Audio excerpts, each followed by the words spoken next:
Cleetus McFarland is not your typical race car driver. He's a YouTube personality, a business owner, and an entertainer who has built a massive fan base by doing wild automotive stunts. But on this particular weekend, he was something else. He was a competitor in the ARCA Menards Series race at Daytona, one of the most unpredictable and chaotic events in stock car racing. What happened during the race would not only prove his talent, but also show just how much his influence has grown in the world of motorsports.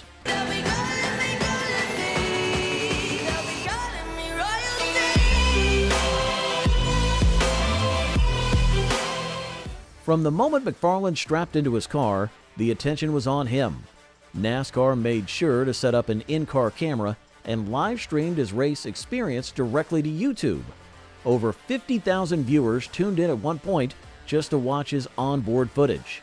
That's an incredible number for an ARCA race, a series that does not usually get this kind of exposure. It was proof that social media has changed the game and that bringing in unique personalities can make a huge difference in viewership. The race itself was pure madness. Daytona is a track where cars race at speeds of 180 miles per hour, inches apart, creating a high-risk environment. The slightest mistake can lead to a massive pileup. That's exactly what happened early in the race when a 15-car wreck took out several contenders. The crash reshaped the entire event, leaving only a handful of cars without damage. Among those still standing was Butterbean, the driver who would go on to win the race. Butterbean's victory was one of the biggest stories of the weekend. He was driving the number 28 car for the Pinnacle Racing Group and managed to avoid trouble all race long. Winning at Daytona, even in the ARCA Series, is a major accomplishment. It's a place where legends are made, and this win put Butterbean on the map in a big way. He led the final 7 laps and held off all challengers to take the checkered flag. What made this even more impressive was the fact that only 4 cars finished the race without damage. Surviving the chaos and coming out on top showed that Butterbean had real skill behind the wheel. But while Butterbean won the race, McFarland was the star of the show in many ways. His race was filled with action from start to finish. He started strong, avoiding the big early wreck and making his way through the field. At one point, he had a dramatic near miss, dodging a crash by just inches. His reaction, which was captured live, became one of the most entertaining moments of the event. Fans watching online loved it, and social media exploded with clips of the near miss. Unfortunately, McFarland's luck ran out when Amber Balcaen lost control of her car and spun directly into him. He had no way to avoid the collision and suffered too much damage to continue. His race was over, but his impact was far from finished. What happened next might have been the best part of the entire weekend. Instead of being frustrated or upset about crashing out, McFarland gave one of the most entertaining interviews NASCAR has seen in years. How you wanted it to come to a close. What was your experience like as a whole? Well, I was having the best day of my life.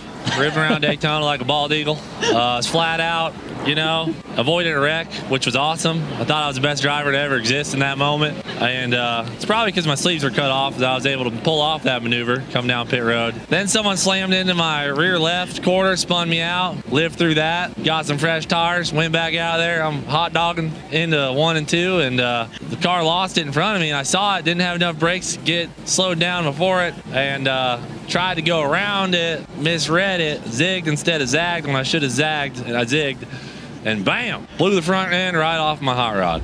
This was exactly the kind of energy NASCAR had been missing.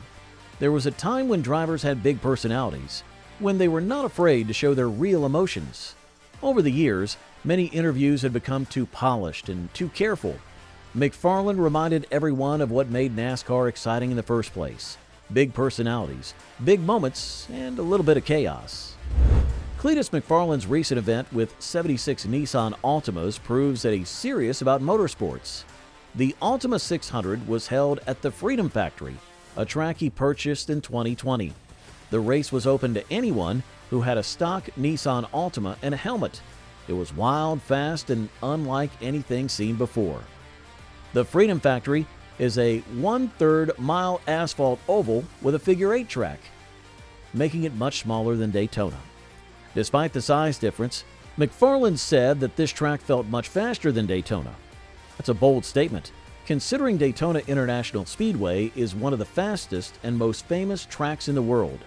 The Ultima 600 was not like a normal race with a caution flag or safety measures. There were only two conditions: green for go and red for stop. If a car got wrecked badly, the race would be paused to remove the driver, but the car would stay on the track as an obstacle. This made the race even more chaotic. It was not just about speed, but also survival. With 76 Ultimas on the track, there were crashes everywhere. McFarland was thrilled to see so many people join the event. He pointed out the massive number of Ultimas lined up before the race began.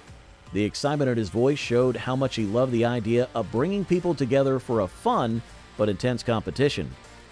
After winning the Ultima 600 himself, he hinted at the possibility of organizing another similar race in the future. This event came shortly after McFarland's first NASCAR ARCA Menards Series race at Daytona. He made his ARCA debut in the season-opening ride, the Dente 200, driving the number 30 Ford for Rhett Jones Racing. McFarland has big plans for his racing career. He announced on the Dale Jr. Download podcast that he would be racing again in April at Talladega Superspeedway, another famous NASCAR track. Racing America's Taylor Kitchen noted that ARCA has been getting some of its highest viewership ratings in over a decade, and many believe that McFarland's involvement has played a big role in that. For years, NASCAR has struggled to attract younger fans. Viewership has been declining, and the sport has been searching for ways to bring excitement back. McFarland proved that there's still an audience out there, but they need something fun to watch. He's not the first outsider to bring energy to the sport. A few years ago, Travis Pastrana ran a handful of races, and fans loved it. Even drivers like Tony Stewart and Dale Earnhardt Jr. had a way of connecting with people by simply being themselves. Somewhere along the way, NASCAR lost that. Many drivers became too careful with their words, too afraid to say something that might upset sponsors. The result was a series that felt less exciting. McFarland showed that having big personalities is not a bad thing. It's what makes sports interesting. The ARCA race at Daytona was wild for many reasons. The early 15-car wreck showed just how difficult it is to race in a pack at high speeds. One mistake can cause a chain reaction, and that's exactly what happened. Later in the race, more crashes took place, with some drivers getting caught in multiple incidents. By the end, nearly every car on the track had some form of damage. Butterbean's ability to stay out of trouble was a key reason of why he won. As for McFarland, this might not be the last time we see him on a NASCAR track. He hinted that he could return for Talladega if his car gets repaired in time. If that happens, you can bet fans will be tuning in to see what he does next. Now don't forget to comment down your thoughts on this.